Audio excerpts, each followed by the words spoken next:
Hi bro. Hi bro. Big boss 8 ఎటకారంగా ఉంది. So చెప్పుకోవడానికి అంత పెద్దగా అయితే ఏమనిపించట్లేదు. పప్పు ఉడకలేదని ఎలిమినేట్ చేయడం ఏంటి భయ్యా?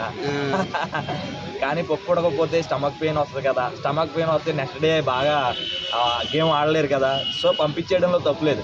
ఈ సీజన్లో వచ్చేసి మన తెలుగు వాళ్ళు కరువు అయ్యా, లేకపోతే తెలుగు వాళ్ళలో కంటెస్టెంట్స్ ఆర్టిస్టులు లేక కన్నడ వాళ్ళని తీసుకురావడం. అరే మన టాలీవుడ్లో ఉన్నది ఇదేనబ్బా. తెలుగు వాళ్ళని తప్ప అందరిని ఎంకరేజ్ చేస్తారు, అందరినీ సపోర్ట్ చేస్తారు. అదేంటో నాకు అర్థం కాదు. సో ఇంకా నైనిక పర్ఫార్మెన్స్ అయితే చాలా బాగుంది, చాలా అగ్రెసివ్గా ఉంది, చాలా బాగా మాట్లాడుతుంది. ఇంకా మన విష్ణుప్రియ ఉంది కదా. సో ఇంకా ఆవిడ పర్ఫార్మెన్స్ అయితే చూద్దాం ఎట్లా ఉంటుందో, ఇంకా ముందు ఎలా ఉంటుందో, ఎంత రాణిస్తుందో అనేది తెలియదు. ఇంకా చూద్దాం. నిన్నే అప్పుడే మా బిగ్ బాస్ ఏమంటాడంటే అప్పుడే ఎలిమినేషన్లో పెట్టినాడు కదా. సో ఏం జరిగిద్ది అనేది చూడాలి. శేఖర్ భాష కానీ ఇంకా కొంతమంది ఉన్నారు, ఎవరు ఏం మాట్లాడుతున్నారు అంతా క్లమ్జీగా ఉంది. ఎంటర్టైన్మెంట్ అయితే ఇప్పుడు వరకు ఎక్కడ కనిపించలేదు నాకైతే. సో ఇట్లానే ఈ బిగ్ బాస్ రైటర్లు అందరూ ఇట్లానే ఇలాంటి ఇది గేమ్స్ రాసే వాళ్ళు కొంచెం నీట్గా రాయండి, ఎంటర్టైన్ అయ్యేలాగా రాయండి. సో గొడవలు కాకుండా కొంచెం ఎంటర్టైన్ చేసే విధంగా చేస్తే బాగుంటుందని నా అభిప్రాయం. ఓకే, నైనిక అసలు చీఫ్గా ఇంత తొందరగా చీఫ్ కావటం ఎలా అనిపిస్తుంది? అదే తన ఫస్ట్ నుంచి అగ్రెసివ్ చాలా బాగుంది, చాలా స్ట్రాంగ్గా వచ్చినట్టు ఉంది కంటెస్టెంట్. సో ఇప్పుడు వరకు జరిగినటువంటి 7 సీజన్లో కూడా ఇప్పుడు వరకు ఎక్కువగా అమ్మాయిలు గెలిచింది తక్కువ కదా. సో నాకు తెలిసి ఎవరైతే ఈ నెక్స్ట్ వీక్లో అయితే నాకు ఎలిమినేట్ అయ్యేది అయితే బేబాక్ అని అనుకుంటున్నాను ఖచ్చితంగా. లేదా శేఖర్ భాష ఇంకా కొంతమంది ఉన్నారు కదా. సో అవ్వచ్చు నాకు తెలిసి ఖచ్చితంగా. అయితే నేను వీళ్ళిద్దరిలో ఎవరైనా ఒకళ్ళు అయితే బయటకు వచ్చేస్తారు అనుకుంటున్నా. లాస్ట్ వరకు అయితే ఇంకా మధ్యలో యాడ్ అయ్యే వాళ్ళు ఉంటారు, పోయే వాళ్ళు ఉంటారు, వచ్చే వాళ్ళు ఉంటారు కదా. చూద్దాం ఎవరు ఎంత దూరం వెళ్తారో, ఎక్కడి వరకు వస్తారో చూద్దాం. ఎవరు జెన్యున్గా ఉన్నారు, ఎవరు అసలు క్యారెక్టర్ ఏంటనేది అప్పటికే బయటపడదు. కొంతమంది ఏడుస్తున్నారు, కొంతమంది నవ్వుతున్నారు, కొంతమంది మాట్లాడుతుంటే వెనక నుండి ఎటకారంగా ఏదో చేస్తున్నారు. ఇవేమి మనం ప్రజలందరూ చూస్తున్నారు. కానీ ఒరిజినాలిటీ ఏంటనేది ఇప్పుడు వరకు ఎవరు బయటపడలేదు.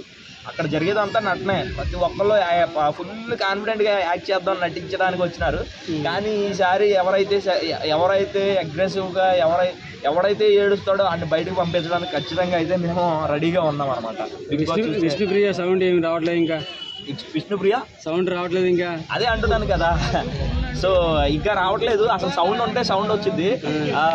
కనీసం డెక్కల్లో పాటలన్నీ వినిపిస్తాయి అనుకుంటే, డీజేలో ప్లే చేద్దాం అనుకుంటే తన డెక్కల్లో పాటలు లేక కూడా రావట్లేదు అనమాట. సో బయటే తన పర్ఫార్మెన్స్ అయితే చూసినాం కదా. సో బిగ్ బాస్ లో ఇంకా చూద్దాం ఇంకెంతవరకు ముందుకు వెళ్తారనేది చూద్దాం. అలా ఒరిజినల్ అయితే బిగ్ బాస్ బయట తీసుకొస్తారు కదా. మ్యాక్సిమం అందరు ఇంగ్లీష్ లో మాట్లాడుతున్నారు, తెలుగు మాట్లాడకుండా. బొకడగాళ్ళందరిని తీసుకొస్తే మరి ఇలాగా ఉంటుంది. తెలుగు వాళ్ళని తీసుకొచ్చి పెడితే ఇట్లా బాగుంటుందని నా అభిప్రాయం అనమాట. కనీసం అరే big boss show Telugu show అది. తమిళ వాళ్ళు తమిళే మాట్లాడతారు, కన్నడ వాళ్ళు కన్నడే మాట్లాడతారు. వాళ్ళ భాషని సాంప్రదాయాన్ని వాళ్ళు డెవలప్ చేసుకుంటారు. వీళ్ళేంద్ర ఏదో పెద్ద గౌరవంగా చెప్పుకుంటారు. ప్రతి ఒక్కరు ఇంగ్లీష్లో మాట్లాడితే ఇప్పుడు పల్లెటూరులో ఉండేవాళ్ళు కూడా చూస్తున్నారు బిగ్ బాస్. సో ప్రతి ఒక్కరు కూడా తెలుగులో మాట్లాడితే బాగుంటుందని నా అభిప్రాయం. మాట్లాడవచ్చు, ఫ్లోలో అందరికీ వస్తే మాట్లాడగా ఆటోమేటిక్గా వచ్చేస్తుంది. దాన్ని ఎవరు ఆడలేరు. కాకపోతే మన భాషని, మన సాంప్రదాయాన్ని మనం కాపాడుకోవాలి.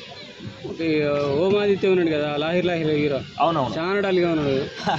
అదే కొంతమంది డల్గా ఉన్నారు, కొంతమంది అదే అంటున్నాను కదా. అప్పుడే ఇంకా గేమ్ స్టార్ట్ కాలేదు. ఈ 3 డేస్లోనే ఏం తెలిసిపోద్ది మనకి. ఇంకా అప్పుడేకి అదే చెప్తున్నాను కదా. ఇంకా గేమ్ స్టార్ట్ అవ్వడానికి మ్యాక్సిమం ఒక 20 డేస్ అయితే ఖచ్చితంగా టైం పడుతుంది. ఇద్దరు బయటికి వెళ్ళిన తర్వాత అసలైన గేమ్ చేంజర్ ఎవరు అనేది తెలుస్తుంది అనమాట లాస్ట్ వరకు.